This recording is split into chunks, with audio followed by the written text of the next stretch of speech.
Karumal-dumalang sinapit ng isang graduating student sa Cavite na natagpo ang patay at tadtad ng saksak sa loob mismo ng inuupahan niyang dormitoryo. Ang isa sa motibong tinitignan, pagnanakaw. Nakatutok si Dano Tingkungko. Gagraduate na sana ngayong taon sa kursong Computer Science ang 24 na taong gulang na si Queen Leanda Ginsin. Pero lahat ng mga pangarap at plano nauwi sa isang malagim na trahedya. Bago mag-alas 5 ng hapon kahapon, nadiskubre ng mismong caretaker ng tinutuluyang dormitoryo ni Lian sa Barangay Santa Fe, Dasmariñas, Cavite ang kanyang labi. Sa investigasyon ng pulisya, may 14 na saksak sa iba't ibang bahagi ng katawan si Lian. According to the result po ng autopsy result po ng ating SOCO, so meron po taga 14 na tama na saksak po. Kasama na po dun yung depensa na habang nag-struggle yung victim.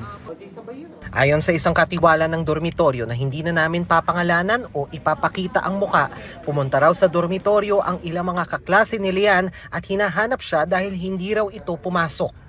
Nag-text po sa akin yung dormer, yung dati kong dormer na kaibigan ng dormer ko ngayon at tinatanong kung andito siya sa dorm.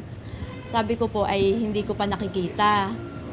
Tapos, may dumating na 2 lalaki, kaklase daw. Sabi niya, tita, nandyan po ba si ganon? Sabi ko ay hindi ko pa ito nakikita. Wait lang, aakyat ako. Tingnan ko, kinato ko. Hindi siya nasagot. Ngayon, tumawag ako dun sa mother niya. Tapos sabi ko, tita, nagka-chat na po ba kayo ni ano? Kasi hindi po siya makontak ng mga friend niya. Tinatanong po. Sabi niya, ate, anuhan mo, buksan mo yung pinto. Tumawag ako ng kasama, tapos binuksan namin. Nung binuksan namin, hindi kami makapasok kasi naka-double lock sa loob. So sabi ni tita, puntahan nyo na sa bintana. Nang pagbukas nga po namin, nakita namin na nandoon naman siya, pero may dugo. Saan nyo nakita ito? Sa may hita po. Sa kuhang ito ng CCTV, makikita ang paglabas ng isang lalaki sa silid daw ni Lian. Naka-asul na t-shirt, nakasombrerong itim at nakamask ang lalaki.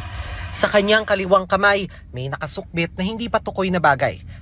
Habang hindi rin matukoy ang isinisirko-sirko niyang hawak sa kanang kamay. Sabi ng pulisya, base sa pagproseso ng SOCO sa crime scene, walang indikasyon na ginahasa ang biktima. Yung victim po ay nag-undergo po ng ating autopsy. So yun nga po nakita, may 14 po na wound at saka po hindi naman po siya na indicate, wala no indicator na siya po ay na-rape.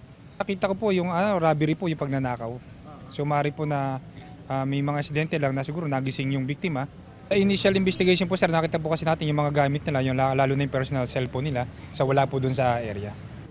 Nagsasagawa ng hot pursuit operation ng mga pulis para matunton ang pumatay kay Lian. Sinusubukan pa naming kunan ng panayam ang kanyang pamilya.